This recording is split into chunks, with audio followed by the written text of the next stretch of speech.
How to fix a CapCut template not showing error. Hello everyone, in this video I'm gonna show you the solution for the problem CapCut template not showing. Firstly, navigate to the Settings app. In Settings, go to the option Connections. Now go to the option Wi-Fi. Make sure that you have a good internet connection.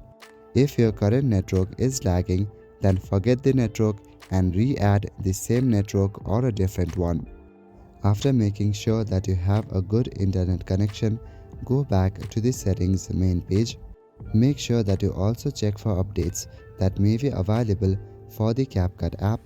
Open App Store or Play Store on your device and search for CapCut. If there are any option for update available, then click on it to update your app. If not, then go back to your home page. Sometimes these kind of issues might get fixed with a simple restart, so make sure to give your device a quick restart. After restarting, go to the CapCut app, tap and hold on the CapCut app and select the eye icon at the top. Now you will land to the app info, select the storage option and tap on clear cache at the bottom right corner. So that is it for this video. I will see you in the next one. Thank you.